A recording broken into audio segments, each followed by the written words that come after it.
program is The Active Center. It's created by David Sappe. Pronounced Seppi. Pronounced Seppi. Today, we're jumping into something that's powerful, often pretty hilarious, and sometimes genuinely shocking. We're talking about the art of political satire. I mean, let's be real, we've all been there, right? You're at a family get-together, you bring up something in the news, and boom, the whole mood just shifts. Political talks can get so heated, so divisive, that a lot of us just don't even bother anymore. But what if there was a totally different way to make a point? Well, that's exactly where satire comes into play. It's this amazing tool that lets us tackle really heavy, controversial topics, but wraps them up in humor and irony. Think of it as a way to deliver a hard truth, but with a bit of sugarcoating to help the medicine go down. So how does it actually do that? What's the secret sauce? To really get it, we need to pop the hood and take a look at the basic toolkit every satirist uses. First, you've got the political part. This is pretty simple. We're talking about anything to do with the government, with laws, with public policy, and of course, the people in charge. That's our target. And then you have the satire part.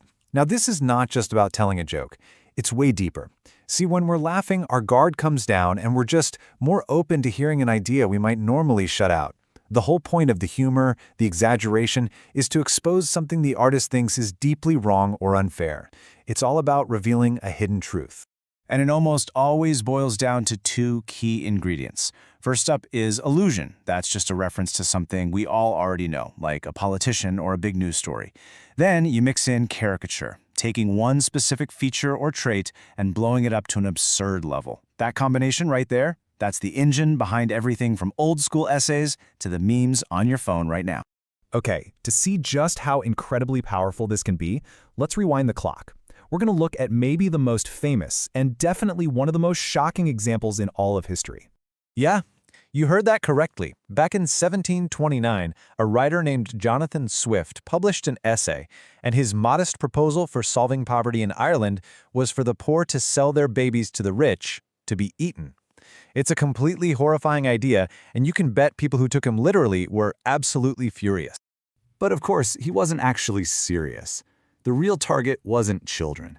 The entire essay was a devastating, brutal critique of the British government's policies, which were causing mass starvation across Ireland. Swift used the most extreme, unthinkable caricature he could dream up to show just how inhuman the real situation had become. Now, this idea of using satire to hold power accountable has some really deep roots here in the United States, too. I mean, it goes back to before the country was even a country. It kicked off early. You had Ben Franklin in 1754 with his famous Join or Die cartoon trying to get the colonies to unite.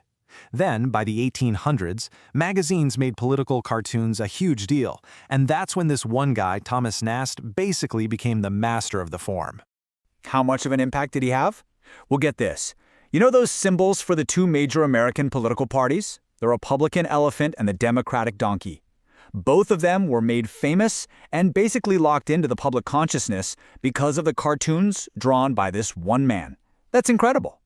And here's a little fun fact for you.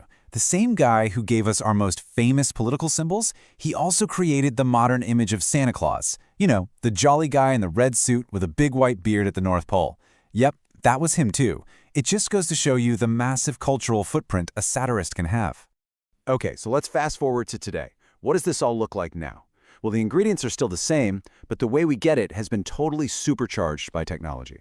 I mean, on TV, you see this stuff every single week, and it comes from all across the political map. Shows like The Daily Show and Last Week Tonight, or Saturday Night Live and Gutfeld, they're all using comedy to break down the news and poke fun at people in power. But the single biggest game changer is this. Satire isn't just for professionals anymore. What used to take a printing press now just takes a smartphone.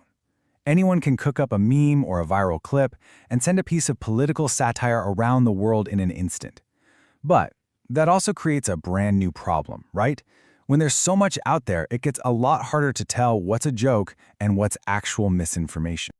And that leads us to the big question for right now. In this age of endless scrolling and so-called fake news, can satire still do its job? Can it still cut through all that noise to show us something true? Or does it just risk adding to the confusion it's trying to fight? Can a meme or a joke still change the world? That's something we're thinking about. Thanks for tuning in.